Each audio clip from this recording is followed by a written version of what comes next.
జాతరలు అంటే మస్తు సంబరంగా ఇంటిల్లి పాది పోయి చూసొస్తారు.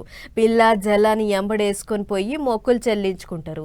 ఇక తెలంగాణలో జాతర అంటే పండుగే పండగ. పబ్లిక్కు దుక్నాలు, గుడారాలు, గాజుల కొట్లు, బొంగుల పుట్నాలు, పొల్లగాండ్ల పీకల మూతలతోని కలకలలాడుతుంటుంది ఈ జాతరల. ఆయన మొన్ననే కదా మేడారం తల్లుల జాతర అయిపోయింది, ఇప్పుడేం జాతర ఉన్నది అని అంటారా? ఇంకో జాతరకు టైం దగ్గర పడ్డది చూడుర్రి. నాగర్ కర్నూలు జిల్లాలో ఏటి సలేశ్వరం జాతరకు అంతా తయారైంది. ఏప్రిల్ 1వ తారీఖు నుంచి 3వ తారీఖు దాకా అంటే 3 మస్తు ఘనంగా అవుతుంది ఈ జాతర. తెలుగులో అమర్నాథ్ జాతర అని పిలుచుకుంటారు అక్కడి భక్తులు.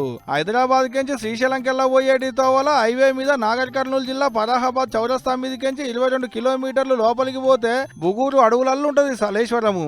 గుడికాడికి పోయేటందుకు తవ్వు ఉంటది కానీ ఓ 5 కిలోమీటర్ల యువతలనే ఆపుతారు ఎక్కొచ్చిన బండ్లను. ఆడికెంచి శివయ్యను తలుసుకుంటా నడుచుకుంటా పోవాల్సిందే వచ్చిన భక్తులు.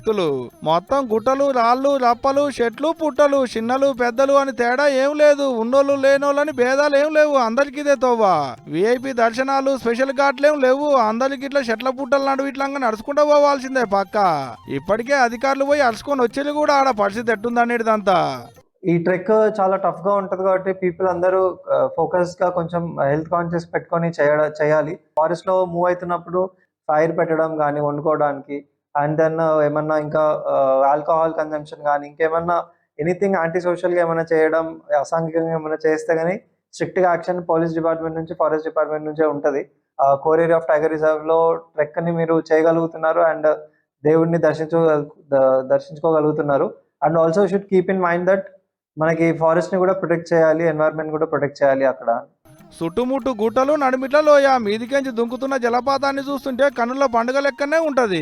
వచ్చిన వాళ్ళంతా ఇక్కడనే స్నానాలు జపాలు చేసేది. 2 కొండల నడిమిట్ల 1/2 కిలోమీటర్ లోపలికి ఉంటది లోయ. గుట్టల సందులంగా నడుచుకుంటా పోతే సొలిక కిందున్న శివయ్యను చూడొచ్చు అన్నట్టు. అయితే గుట్ట మీదంగా దుంకేటి జలపాతం నీళ్లు ఏడికెంచి వస్తున్నాయో ఎవరికి తెలియదు. అడవిలంగా పారుతుంది కాబట్టి వనమూలికలు కలుస్తాయి. నీళ్లు తాగితే నొప్పులు, రోగాలు పోతాయని అక్కడికి వచ్చేటోళ్ళ నమ్మకం. చిన్నగానే ఉంటది గుడి కానీ అయ్యవార్లు ఉండరు, సెంచులే పూజారులు అక్కడ. అట్లనికి జాతర ఏడాదంతా నడుస్తుందేమో అనుకునేలో అట్లేం ఉండదు. 10 ఏడు ఉంటది. కాకుంటే ఉగాది పండుగ వెళ్ళాక 5 ఒత్తులు చేస్తారు ఈ జాతరని. కానీ ఈ ఏడు మాత్రం 3 రోజులే. అట్లా ఈ ఏడు చేసేటి పండుగకు మస్తు ముస్తాబు చేసిర్రు అక్కడి పూజారులు. లింగమయ్య వస్తున్నాం అనుకుంటా భక్తులు వస్తారు, లింగమయ్య పోతున్నాం అనుకుంటా పోతారు. మళ్ళా కోరిన కోరికలు తీరుతాయని నమ్ముతుంటారు అడిగి పోయేటి భక్తులు. ఇంకేటు టైం ఉంది కదా, పోబుద్ది అయిన వాళ్ళు ఉంటే పోతారని ముందుగానే చెప్తున్నాం. మీకు కూడా ఏమైనా పోబుద్ది అయితే ఓ పాలు పోయిరారు మరి.